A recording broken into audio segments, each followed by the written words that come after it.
my own life manual, learning from myself and others. So I continue living like on a day like today, August 2, 2025. I decided to actually write about my experiences and see how much this can change the course of my life, perhaps. We'll see.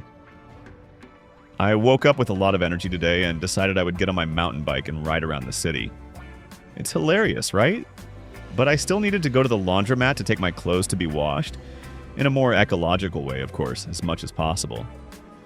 I want to contribute to the well-being of all living beings, an important lesson learned in the Vipassana technique. A conversation for another time, as I'm now riding my mountain bike 7 kilometers ahead. Happy on a Saturday without corporate work, and descending the hills of Campo Grande, Mato Grosso do Sul, Brazil. The wind hits my face and I feel the vibration of Ian-san, the goddess of vibrational emotions, connecting the movement of energy with earth, water, fire, air, and minerals, which is how she presented herself to me. Connecting with this, I arrived at the laundromat, and as I watched my clothes wash, I reflected on this whole experience, which humanity can experience. Well, I think it's incredible to learn, because with each discovery, I really only know that I know nothing. But I will continue with this idea, and I was even going to say I will walk, but in fact I cycled, because I had to go back up the hill with the mountain bike now.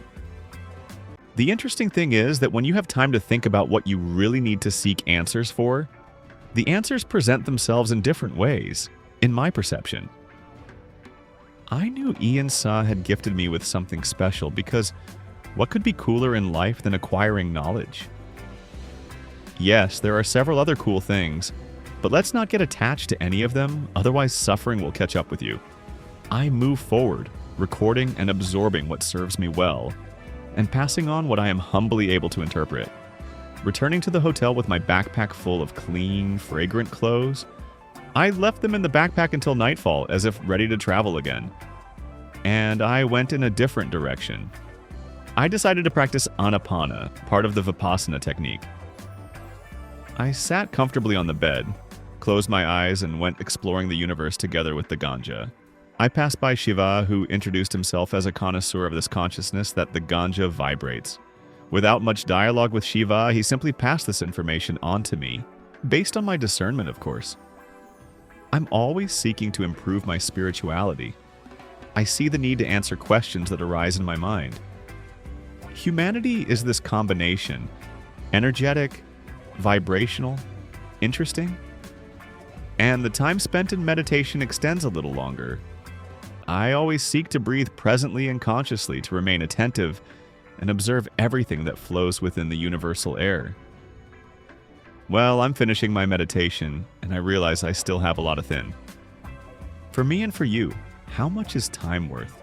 Perhaps the entire eternity? Sometimes I feel like everything changes in a second, and for a second, everything changes. I don't know if it's inward or outward, but the transformation is always certain. You can't keep being the same person forever. The process of mutation is constant. And wow, this is just a Saturday of rest from work. Imagine if every day I could think like this. Yes, tomorrow is Sunday, and I have more to discover about myself and life. Good.